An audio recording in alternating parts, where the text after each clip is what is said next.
حبیب چی و معراج ته پاک الله بللی وو پاک الله بللی وو گلشن په اسمانو کې د ژوند لار فرشتو جوړ کړي. قدرمنو اوریدونکو اوس تاسو پام راړو د الحاج مولوي محمد یاسین فهیم صاحب و عالمانه وینا ته. بللی وو پاک الله بللی د ژوند لار فرشتو جوړ کړي وو فرشتو جوړ کړي وو ربار د حق د لوري جبرائیل علیه السلام جبرائیل علیه السلام. بسم الله الرحمن الرحيم. الحمد لله رب العالمين حمد الشاكرين. الصلاة والسلام على سيد الأنبياء والمرسلين سيدنا ونبينا وشفيعنا ومولانا محمد وعلى آله وأصحابه الطيبين الطاهرين. قدرمنو اوریدونکو د ژوند د لارې د خپرونې مینوالو السلام علیکم ورحمة الله وبرکاته. ستاسو روغتیا او خوشحالي د پاک رب نه غواړم په دې هیله چې د صحت او عافیت جامې په تن ولرئ او خوشحالي مو په برخه وي. دا دی زه محمد یاسین فهیم د ژوند د لارې د خپرونې په وړاندې کولو کې ستاسو په خدمت کې یم. زموږ د نننۍ خپرونې موضوع بیا هم ځینې مستند واقعات دي. اوله واقعه ښځې د خاوند سره بد اخلاقي او مونځ نه کولو باندې د الله رب العزت عذاب. یعنی هغه ښځه چې خپل خاوند سره بد اخلاقي کوي او مونځ نه کوي الله رب العزت په هغه باندې کوم عذاب راولي او د دې تر څنګ به یو واقعه هم ذکر کړو. رسول الله صلی الله علیه وسلم د صحابه و کرامو په مجلس کې ناست و. نو یوه زړه او بوډۍ ښځه راغله. نو د رسول الله صلی الله علیه وسلم په مجلس کې ډیر سخت وژړل. رسول الله صلی الله علیه وسلم ورته ویلې چې ولې جاړي؟ نو هغې بوډۍ ښځې ورته ویلې چې د الله رسوله چې زما یوه لور وه چې فلانکي ته مې په نکاح ورکړې وه دا خاوند نوم یې واخیست خو څو ورځې مخکې زما هغه لور وفات شوه. نو ما په خوب کې ولیدله خپله لور چې هغه په سولۍ باندې ځوړنده ده یعنې اعدام شوې ده او ځوړنده ده او هغه فریاد کوي.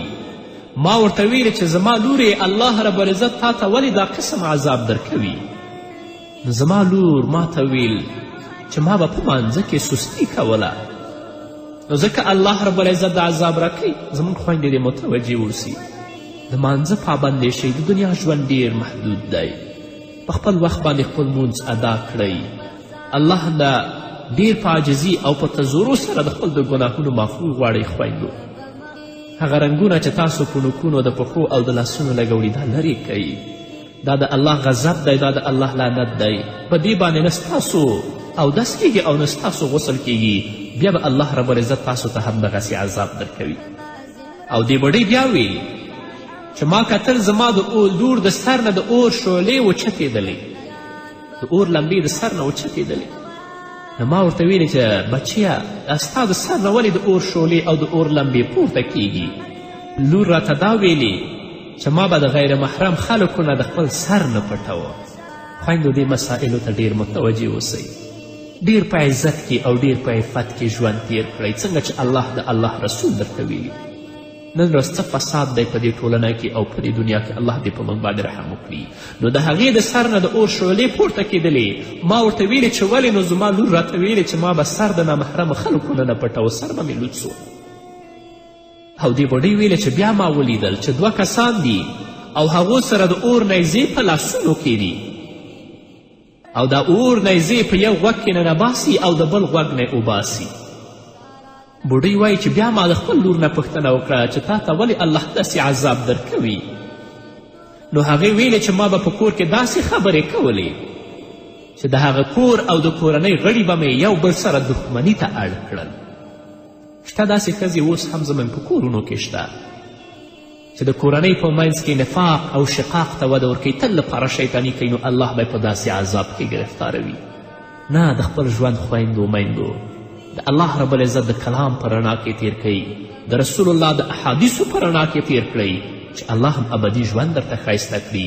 نو د دې په غوږ کې به د اور نیزه نه ایستله شوه او بل طرف ته به وایستله شوه چې ما ترې پوښتنه وکړه ولې؟ نو هغې راته ویلې چې په کور کې به ما داسې خبرې کولې چې د کور غړي به مې او د کورنۍ غړي به مې یو بل سره دښمنان کړل. بوډۍ وایي بیا ما ولیدل چې د اور ګرم سیخونه یې د هغه په سترګو کې منډل، ګرم سیخونه د اور ول هغه به د دې په سترګو کې منډل. نو ما بیا د خپل لور نه پوښتنه وکړه چې الله ولې داسې عذاب تاته درکوي؟ نو هغې راته ویلې چې ما به په دې سترګو نامحرم و غیر محرم خلکو ته کتل. الله دې زموږ په حال باندې رحم وکړي، الله دې زموږ په خویندو او میندو باندې رحم وکړي چې الله به موږ سره څه معامله کوي هیڅ نه پوهېږو. د الله عذابونه ډېر سخت دي. بوډۍ وایي بیا مې ولیدل چې زما د لور ژبه د بیخ نه پرې کړې شوه او هغه یې په ځمکه باندې وغورځوله. ما ترې پوښتنه وکړه چې ولې؟ هغې راته ویلې چې ما به خپل خاوند سره ژبه کوله او هغه ته به مې جوابونه ورکول. هېڅکله مې د خپل خاوند خبره نه منله چې یوه خبره به راته خاوند وکړه د هغه په بدل کې به لس خبرې ما ورته کولې. نو ځکه الله په دې عذاب کې گرفتاره کړی یم. هغه زموږ خویندې او میندې چې خاوندان لري د خپل حقوق د یو تر بل تر منځ باندې وپېژني، کنې د الله حساب و کتاب را روان دی. بوډۍ وایي بیا مې ولیدل چې 2 کسان ول چې نهایت بد شکله ول او په بدن یې داسې ویښتان ول لکه د سیخ او هغو سره د اوسپنې 2 کروزونه ول چې زما لور یې هغه د اوسپنو کروزونو باندې وهله او هغه د دې لپاره چې د خاوند د اجازت نه بغیر دا د کور نه وتله او ګرځېدله. نن د کوره سر هغه چادري دروازې غاړه کې ځوړنده ده چې هر وخت ووتلو او چې هر وخت راغلو نه زموږ پلار زموږ نه خبر وي، نه خاوند خبر وي او نه نور د کورنۍ غړي. آیا ته به الله ته نه ورځې؟ الله به ستا نه پوښتنه نه کوي؟ نو بوډۍ ویلې چې د الله رسوله زما امداد وکړه او د دې خوب تعبیر زما څه دی؟ نو محمد رسول الله صلی الله علیه وسلم د دې خاوند راوغوښت او د عذاب قبر مشاهده یې وکړه او خاوند د هغې ټولې غلطي معاف کړې. نو الله رب العزت هغې ښځې ته معافي وکړه او ویې بخښله. نو دا واقعه چې د محمد رسول الله صلی الله علیه وسلم په مخ کې ویل شوې دا زموږ ټولو لپاره عبرت دی، په ځانګړې توګه زموږ میندو او خویندو لپاره. خو بیا هم زموږ ژوند په غفلت کې تیریږي. الله رب العزت دې په موږ باندې رحم وکړي. الله دې موږ ته د نیکو اعمالو توفیق راکړي چې الله زموږ نه راضي شي. خو متاسفانه موږ د دنیا ژوند د دنیا مادیاتو د دنیا لذاتو او خواهشاتو داسې دوکه کړي یو چې د قبر عذاب، د حشر او د نشر راز، دوزخ او د الله حساب و کتاب موږ نه بلکل هیر دی. خو یو ورځ به ورځو الله به زموږ نه پوښتنه کوي. دویمه واقعه د هغه واقعه ده چې څوک د مظلوم مرسته نه کوي د ظالم په مقابل کې. څوک په چا باندې ظلم کوي، هغه مظلوم دی، بې وسه او بې کسه دی او ستا وس هم شته چې د دې مظلوم مرسته وکړي. چې مرسته یې ونه کړي بیا به هم الله ته عذاب درکوي. حضرت عیسی علیه السلام په یو کلي تېرېده. د هغه کلي خلک ډېر پریشانه ناست ول. نو حضرت عیسی علیه السلام پوښتنه وکړه چې تاسو ولې پریشانه ناست یئ؟ حضرت عیسی علیه السلام ته هغه خلکو ویلې چې په موږ کې یو نیک سړی وفات شوی دی، د هغې وجې نه موږ خفه یو او تعزیت ته ناست یو. نو حضرت عیسی علیه السلام پوښتنه وکړه چې په کوم ځای کې دفن شوی؟ هغه خلکو د هغه نیک انسان قبر حضرت عیسی علیه السلام ته وښوده. نو حضرت عیسی علیه السلام هغه لپاره د مغفرت دعا د الله نه وغوښتله. او چې کله د قبر په سر لاړه نو حضرت عیسی علیه السلام په هغه باندې د عذاب علامات ولیدل. حضرت عیسی علیه السلام خو دا معجزه وه چې هغه به مړي ژوندي کول. خو د هغه نه یې پوښتنه وکړه چې الله رب العزت تا ته ولې داسې عذاب درکوي؟ هغه ورته ویلې چې یو مالدار سړی و او زما په مخه کې په یو غریب سړي باندې هغه ظلم کوه او زما دومره طاقت و چې دغه مظلوم د هغه ظالم د ظلم نه ما بچ کړی وی. خو ما په زړه کې ویلی چې هر څوک به خپل کار کوي. ما د هغه مظلوم مرسته ونه کړه نو الله رب العزت ماته دا عذاب راکوي چې په قبر کې ماته د اور پڼۍ او څپلۍ راکړې شوي چې د هغه د حرارت نه زما دماغ ویشي. نه قدرمنو اوریدونکو، موږ او تاسو الحمدلله مسلمان یو، د ظلم په خلاف به درېږو، تر خپل وسه پورې به مبارزه کوو او د مظلوم به مرسته کوو. او که داسې په غفلت کې ژوند تیر کړو، زموږ مسلمانان ورونه او خویندې د یو بل غم او درد ته ونه رسیږي، د الله رب العزت د عذاب نه بیا خلاصېدونکي نه یاست. نه، په خپل ټول توان سره، په خپل ټول ځواک سره د الله رب العزت د اوامرو او د الله احکامو ته غاړه کیدئ او حق څرګند خلکو ته ووایئ، د ظالم په مقابل کې ودرېږئ او تر څنګ چې مظلوم دی په هغه باندې ظلم کیږي د هغه نه دفاع وکړئ، د هغه مرسته وکړئ. قدرمنو اوریدونکو، د خپرونې په دې وخت کې راځو لنډې دمې ته. دمې نه وروسته زموږ خپرونه دوام دی. ربار د حق د لوري جبرائیل علیه السلام، جبرائیل علیه السلام، او یا زره ملکو لاس پر نام نیولیو، لاس پر نام نیولیو. قدرمنو اوریدونکو، بیا هم زموږ سلامونه او نیکې هیلې ومنئ. هغه واقعات چې محمد رسول الله صلی الله علیه وسلم د معراج په شپه لیدلي، یا د هغو عذابونو لیدل چې رسول الله صلی الله علیه وسلم د معراج په شپه هغه لیدلي و او کتلي و. د رجب په میاشته کې الله رب العزت محمد رسول الله صلی الله علیه وسلم د خپل دیدار لپاره او د لویو قدرتونو د لیدلو لپاره آسمان ته وخیجوه، او په دې سفر کې محمد رسول الله صلی الله علیه وسلم ته الله رب العزت د ډیرو مجرمانو عذاب وښوده. دا د دې لپاره چې محمد رسول الله صلی الله علیه وسلم د خپل امت د دې جرمونو او د دې عذابونو نه وساتي. اول، رسول الله صلی الله علیه وسلم په داسې یو قوم باندې تیر شه چې د هغه قوم سرونه به په غټو غټو کاڼو باندې ریزه ریزه شول، په هغه به وټکولی شول. بیا به جوړ شو، او هر کله به چې سر جوړ شو بیا به هغه غټ کاڼی د دې په سر باندې وغورځولی شو، بیا به سر زری زری شه. دا سلسله جاری وه. رسول الله صلی الله علیه وسلم فرمایي چې ما د جبرائیل علیه السلام نه پوښتنه وکړه، من هؤلاء یا جبرائیل؟ ای جبرائیل، دا څوک دي؟ نو جبرائیل علیه السلام ماته ویلې چې دا هغه کسانو چې دوی د مانځه نه غافلول، او په نورو روایاتو کې نور توجیحات هم راغلي. نه راشه چې کله مازن اذان کوي د مانځه وخت کیږي، ډیر په اخلاص او صداقت سره الله ته ودرېږه، مونځ وکړه چې د الله د عذاب نه بچ شي.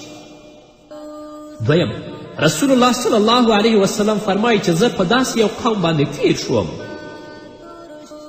چې د هغو مخصوصه اندامونه په ټوټو باندې ګنډل شوي ول، او د حیواناتو په شان هغوی چغې وهلې، او هغه د جهنم کاڼي به دوی خوړل او د خپل سینو ته به یې ننایستل. رسول الله فرمایي چې ما د جبرائیل علیه السلام نه پوښتنه وکړه، یا جبرائیل من هؤلاء؟ دا څوک دي؟ نو جبرائیل علیه السلام راته وفرمیل چې دا هغه کسان دي چې په دنیا کې به د خپلو مالونو زکات نه ورکوه، نو الله رب العزت په داسې دردناک عذاب کې دوی گرفتاره کړي، او د دوی مال به د آخرت په ورځ باندې لوی اژدها جوړیږي، د دوی په غاړه کې به پراته وي، دوی به چیچي او دا به ورته چې انا مالک و کنزک، زه ستا مال او ستا خزانه یم. نه راشه چې ګټې خپل مال پاک او حلال کړه، د الله حق پکې ادا کړه، تر څو چې د الله د عذاب نه خلاص شي. دریم، رسول الله صلی الله علیه وسلم فرمایي چې زه په داسې یو قوم باندې تیر شوم چې هغه قوم ته 2 قسمه خوراکونه پراته ول، په یوې کټوۍ کې پخه شوې او ښایسته غوښه، او په بلې کټۍ کې هغه بدبویه او سخه او خامه غوښه پرته وه. نو هغوی به دا بدبویه او خامه غوښه خوړله او پخه غوښه به یې نه خوړله. نو ما د جبرائیل علیه السلام نه پوښتنه وکړه چې یا جبرائیل، دا څوک دي چې د الله په دې عذاب کې گرفتاره دي؟ نو جبرائیل علیه السلام ماته ویلي چې دا هغه سړي دي چې الله رب العزت دوی ته حلالې ښځې ورکړې وي، سره د دې بیا هم دوی په بدبختیو او په زنا کې اخته ول. او دا نورې هغه ښځې دي چې الله رب العزت دوی ته خاوندان هم ورکړي ول، خو بیا هم د بدو اخلاقو او فسادو ته دوی مخه کړې وه. نو ځکه د الله رب العزت په دې عذاب کې دوی ګرفتاره دي. الله دې په موږ باندې رحم وکړي. څلورم، رسول الله صلی الله علیه وسلم فرمایي چې زه په یو بل قوم باندې تیر شوم چې هغوی د وینو په یو نهر کې پراته ول، او چې کله به یې کوشش وکړه چې د دې وینو نهر نه راووځي، نو دلته به د دوی په خولې کې بیا کاڼي وغورځولی شول، بیرته به د وینو په نهر کې پراته ول، او د دوی په ګېډو کې ماران او لړمان ښکاره کېدل. ما پوښتنه وکړه چې یا جبرائیل علیه السلام دا څوک دي؟ جبرائیل علیه السلام راته ویلې د هغه کسان دي چې په دنیا کې به د سود معاملې کولې، سود به یې خوړه. نن خو به یا ځان لپاره یا د اولاد لپاره یا د ښځې لپاره یا د قوم لپاره سود خورې، پیسې ګټې، خو د آخرت په ورځ چې الله کله تا جهنم ته غورځوي دا به وایي چې یا الله زما ښځه وغورځوه، زما اولاد، زما ورونه، زما قوم و قبیله وغورځوه، ما د خپل عذاب نه خلاص که. الله به درته وایي کله داسې نشي کېدلی. نه راشئ د الله نه ویرېږئ. متاسفانه چې نن زموږ په ټولنه کې ټولې معاملې په سود باندې روانې دي. الله دې زموږ په حال باندې رحم وکړي. پنځم، رسول الله صلی الله علیه وسلم فرمایي چې زه په یو بل قوم باندې تیر شوم چې د هغوی ژبې او شونډې دواړه په قیمچیانو باندې کټ کېدلې. ما جبرائیل علیه السلام نه پوښتنه وکړه چې یا جبرائیل دا څوک دي؟ نو جبرائیل علیه السلام راته ویل دا خلک دي چې خپله به یې نصیحت کوه او په خپله به یې عمل نه کوه، بل چاته به یې نصیحت کوه په خپله یې عمل نه کوه. یا الله ته موږ ته نیک عمل راکړه. یا الله ته د هغو جملو نه موږ مه ګرځوه چې بل چاته نصیحت کوو او په خپله په بدو باندې اخته یو. یا الله، یا الله ته د نیکو عمل ما ته اول راکړه، بیا ټولو مسلمانانو ته. شپږم، رسول الله صلی الله علیه وسلم فرمایي چې زه په یو بل قوم باندې تیر شوم چې د هغوی نوکونه د اوسپنې په شان ول، د اوسپنې نوکونه یې ول، او هغوی به د خپل بدن په هغو نوکانو باندې شلوه، د خپل ګېډې به شکولې، د خپل مخونه به شکول، هغه به پرې زخمي کړل، او د دوی د بدن او د مخونو نه به وینې روانې وي. ما جبرائیل علیه السلام نه پوښتنه وکړه چې یا جبرائیلو دا څوک دي؟ نو جبرائیل علیه السلام ماته ویلې چې دا چغلخور خلک دي چې د خلکو په عزت به یې حمله کوله او غیبتونه او چغلخوري به یې کوله. دا عادت او دا بدبختی، دا غیبت او دا چغلخوري زموږ په ورونو کې هم شته، خو اکثره په زنانو کې ډېره ده. الله دې په موږ باندې رحم وکړي. الله دې د خپل عذاب نه موږ بچ وساتي. اووم، رسول الله صلی الله علیه وسلم فرمایي چې ما داسې یو کاڼی ولید چې د هغه کاڼي نه یوه غوا پیدا شوه، خو دې غوا به بیا کوشش کوه چې بیرته دې کاڼي ته ننوځي، خو ننوتلی نه شوه. نو ما د جبرائیل علیه السلام نه پوښتنه وکړه چې یا جبرائیل دا څه دي؟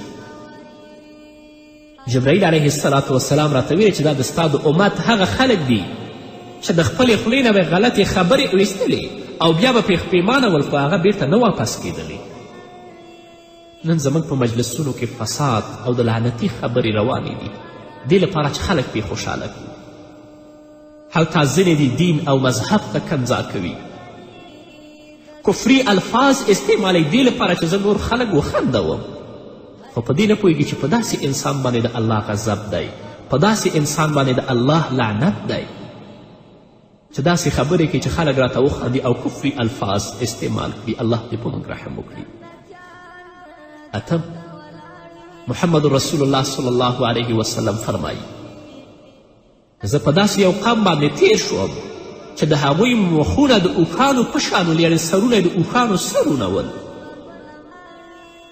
جبرائیل علیه السلام نه پوښتنه وکړه چې یا جبرائیلو دا څوک دي؟ نو جبرائیل علیه السلام راته ویلې چې دا هغه خلک دي چې د یتیمانو مالونه په ظلم سره خوري. ډېر داسې کسان دي چې هغوی د خپل پلرونه له لاسه ورکړي دي، په ډېر ناهیلېتوب او په ناامیدي کې د خپل ژوند تیروي، تل لپاره د خپل د پلار د راتګ او د لیدلو انتظار باسي، خو کله به یې هم ونه وي. او د دې ترڅنګ داسې ظالمان هم شته، داسې بدبخت هم شته چې د داسې یتیمانو او مظلومو په حق باندې تیری کوي او حمله کوي هغه مال خوري.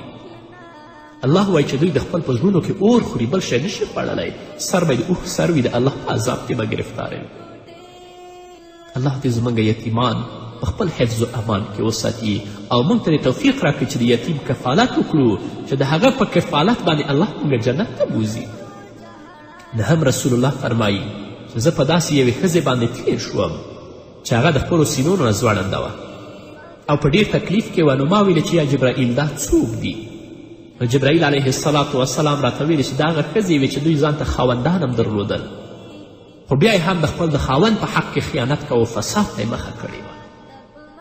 نو ځکه الله رب العزت په داسې سخت عذاب کې دوی ګرفتاره کړي دي او د الله په غضب او په لعنت کې دا ګرفتاره دي. لسم، محمد رسول الله صلی الله علیه وسلم فرمایي چې زه په داسې یوه زنانه او ښځې باندې تیر شوم چې هغه د خپل د سر ویښتونه ځوړنده وه او د هغې د لاندې د اور لمبې وې چې ټول بدن به یې ورته سوځوه او هغې به چیغې وهلې، فریاد به یې کوه، خو د خپلو ویښتونه ځوړنده وه، د الله په عذاب کې ګرفتاره وه. ما د جبرائیل علیه السلام نه پوښتنه وکړه چې یا جبرائیلو دا څوک دي؟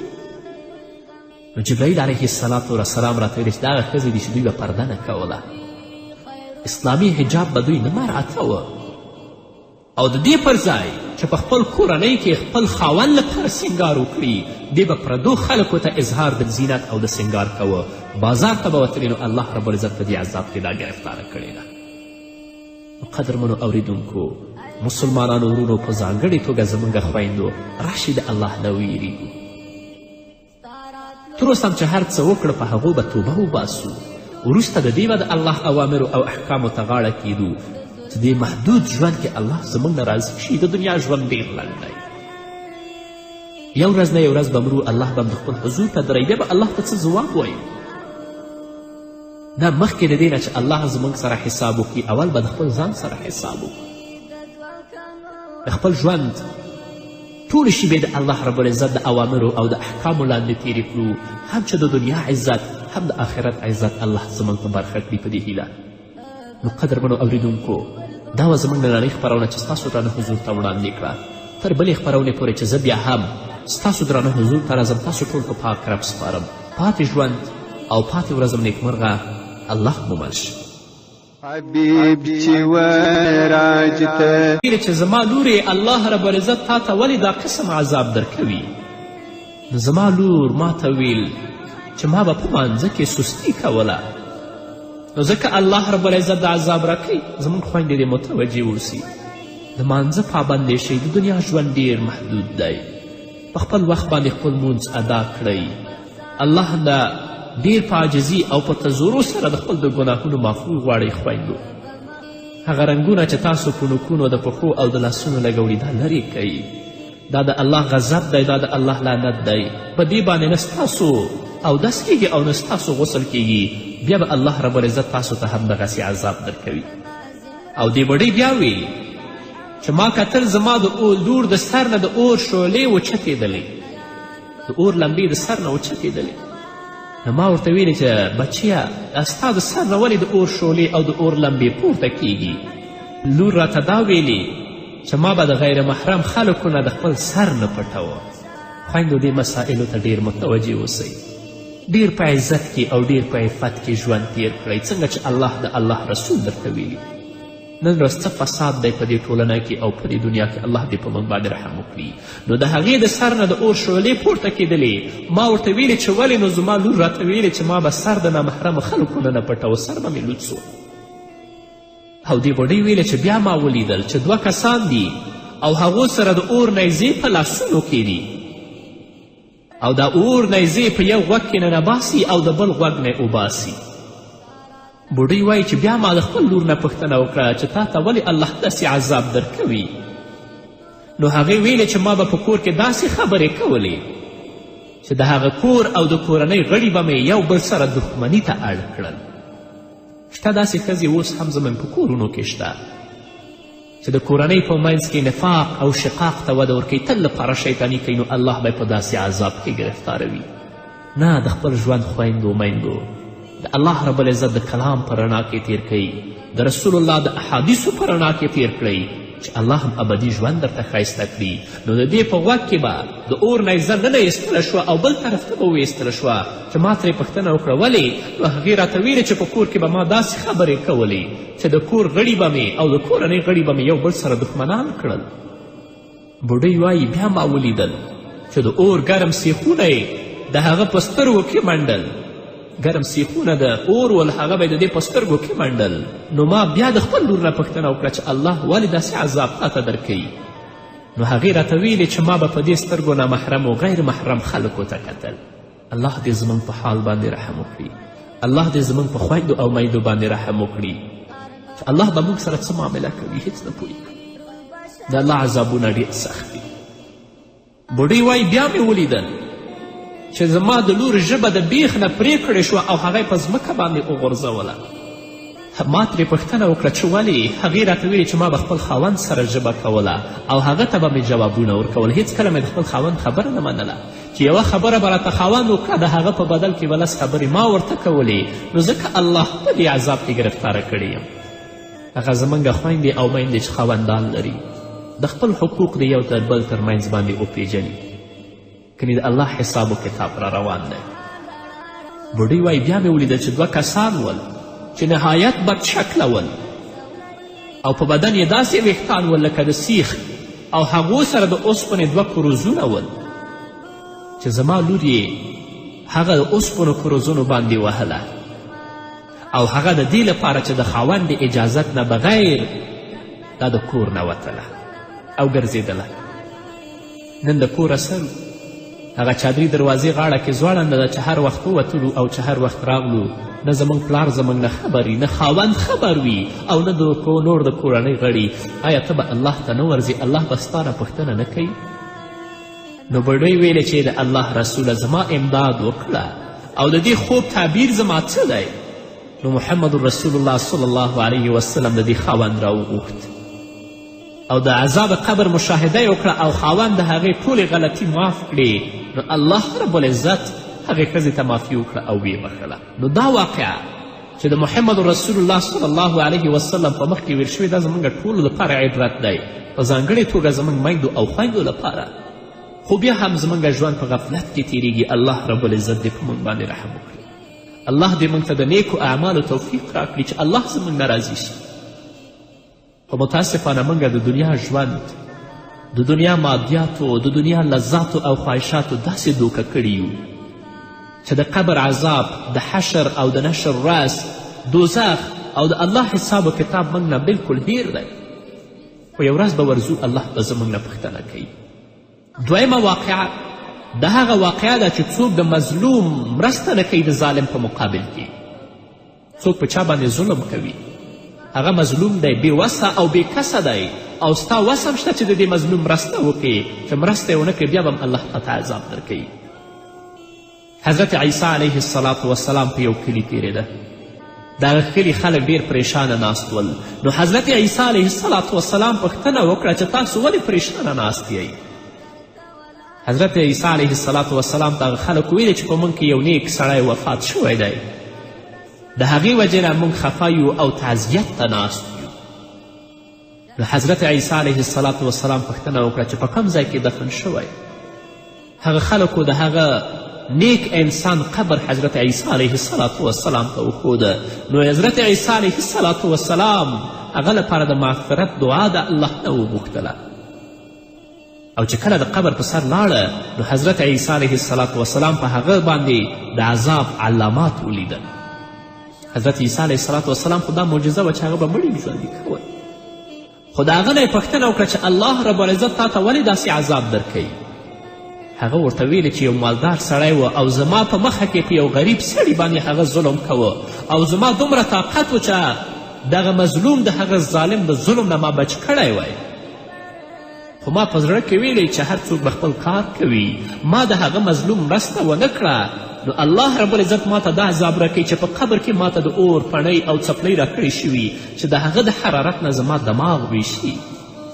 نه قدرمنو اوریدونکو، موږ او تاسو الحمدلله مسلمان یو، د ظلم په خلاف به درېږو، تر خپل وسه پورې به مبارزه کوو او د مظلوم به مرسته کوو. او که داسې په غفلت کې ژوند تیر کړو، زموږ مسلمانان ورونه او خویندې د یو بل غم او درد ته ونه رسیږي، د الله رب العزت د عذاب نه بیا خلاصېدونکي نه یاست. نه، په خپل ټول توان سره، په خپل ټول ځواک سره د الله رب العزت د اوامرو او د الله احکامو ته غاړه کیدئ او حق څرګند خلکو ته ووایئ. د ظالم په مقابل کې ودرېږئ او تر څنګ چې مظلوم دی په هغه باندې ظلم کیږي د هغه نه دفاع وکړئ، د هغه مرسته وکړئ. قدرمنو اوریدونکو، د خپرونې په دې وخت کې راځو لنډې دمې ته. دمې نه وروسته زموږ خپرونه دوام دی. ربار د حق د لوري جبرائیل علیه السلام، جبرائیل علیه السلام، او یا زره ملکو لاس پر نام نیولیو، لاس پر نام نیولیو. قدرمنو اوریدونکو، بیا هم زموږ سلامونه او نیکې هیلې ومنئ. هغه واقعات چې محمد رسول الله صلی الله علیه وسلم د معراج په شپه لیدلي، یا د هغو عذابونو لیدل چې رسول الله صلی الله علیه وسلم د معراج په شپه هغه لیدلي و او کتلي و.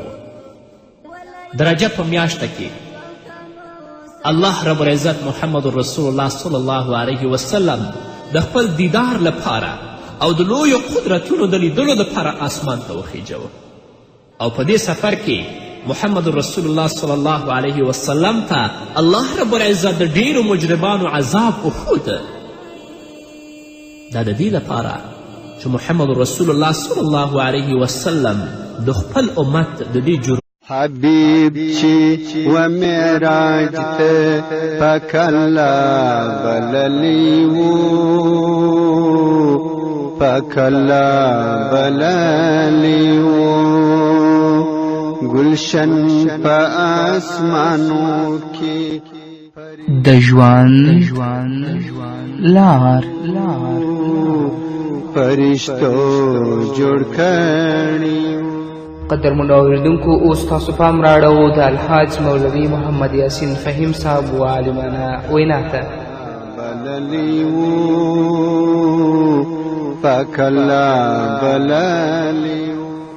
د ژوند لار فرشتو جوړ کړي وو،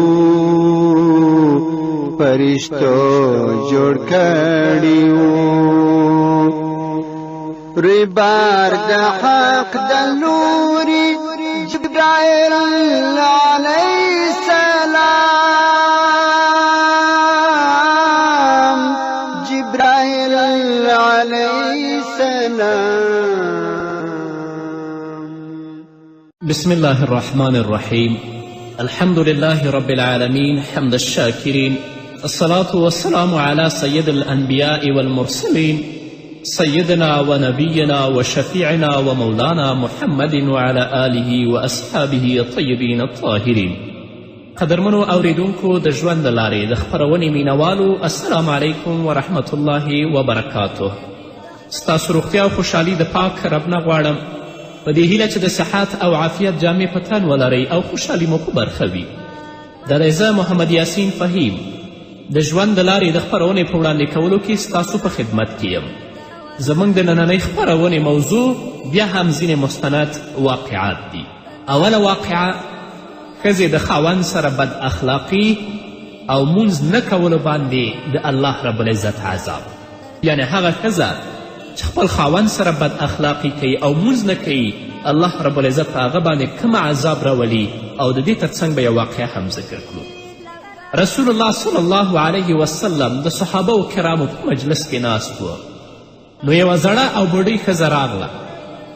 نو د رسول الله صلی الله علیه وسلم په مجلس کې ډیر سخت وژړل. رسول الله صلی الله علیه وسلم ورته ویلې چې ولې جاړي؟ نو هغې بوډۍ ښځې ورته ویلې چې د الله رسوله، چې زما یوه لور وه چې فلانکي ته مې په نکاح ورکړې وه، دا خاوند نوم یې واخیست، خو څو ورځې مخکې زما هغه لور وفات شوه. نو ما په خوب کې ولیدله خپله لور، چې هغه په سولۍ باندې ځوړنده ده، یعنې اعدام شوې ده او ځوړنده ده، او هغه فریاد کوي. ما ورته وی مونو او د دې عذابونو نه وساتي. اول رسول الله صلی الله علیه وسلم په داسې یو قوم باندې تیر شه چې د هغه قوم سرونه به په غټو غټو کاڼو باندې ریزه ریزه شول، په هغه به وټکولی شول. بیا به جوړ شو او هر کله به چې سر یې جوړ شو بیا به هغه غټ کاڼی د دې په سر باندې وغورځولی شو، بیا به سر زری زری شه. دا سلسله جاری وه. رسول الله صلی الله علیه وسلم فرمایي چې ما د جبرائیل علیه السلام نه پوښتنه وکړه من هؤلاء یا جبرائیل، ای جبرائیل دا څوک دي؟ نو جبرائیل علیه السلام ماته ویلې چې دا هغه کسانو چې دوی د مانځه نه غافلول، او په نورو روایاتو کې نور توجیحات هم راغلي. نه راشه چې کله مازن اذان کوي د مانځه وخت کیږي، ډیر په اخلاص او صداقت سره الله ته ودرېږه، مونځ وکړه چې د الله د عذاب نه بچ شي. دویم رسول الله صلی الله علیه وسلم فرمایي چې زه په داسې یو قوم باندې تیر شوم چې د هغو مخصوصه اندامونه په ټوټو باندې ګنډل شوي ول او د حیواناتو په شان هغوی چغې وهلې، او هغه د جهنم کاڼي به دوی خوړل او د خپل سینو ته به یې ننایستل. رسول الله فرمایي چې ما د جبرائیل علیه السلام نه پوښتنه وکړه یا جبرائیل من هؤلاء دا څوک دي؟ نو جبرائیل علیه السلام راته وفرمیل چې دا هغه کسان دي چې په دنیا کې به د خپلو مالونو زکات نه ورکوه، نو الله رب العزت په داسې دردناک عذاب کې دوی گرفتاره کړي، او د دوی مال به د آخرت په ورځ باندې لوی اژدها جوړیږي، د دوی په غاړه کې به پراته وي، دوی به چیچي او دا به ورته چې انا مالک و کنزک، زه ستا مال او ستا خزانه یم. نه راشه چې ګټې خپل مال پاک او حلال کړه، د الله حق پکې ادا کړه تر څو چې د الله د عذاب نه خلاص شي. دریم رسول الله صلی الله علیه وسلم فرمایي چې زه په داسې یو قوم باندې تیر شوم چې هغه قوم ته 2 قسمه خوراکونه پراته ول، په یوې کټوۍ کې پخه شوې او ښایسته غوښه، او په بلې کټوۍ کې هغه بدبویه او سخا او خامه غوښه پرته وه. نو هغوی به دا بدبویه او خامه غوښه خوړله او پخه غوښه به یې نه خوړله. نو ما د جبرائیل علیه السلام نه پوښتنه وکړه چې یا جبرائیل دا څوک دي چې د الله په دې عذاب کې گرفتاره دي؟ نو جبرائیل علیه السلام ماته ویلي چې دا هغه سړي دي چې الله رب العزت دوی ته حلالې ښځې ورکړې وي، سره د دې بیا هم دوی په بدبختیو او په زنا کې اخته ول، او دا نورې هغه ښځې دي چې الله رب العزت دوی ته خاوندان هم ورکړي ول، خو بیا هم د بدو اخلاقو او فسادو ته دوی مخه کړې وه. نو ځکه د الله رب العزت په دې عذاب کې دوی گرفتاره دي. الله دې په موږ باندې رحم وکړي. څلورم رسول الله صلی الله علیه وسلم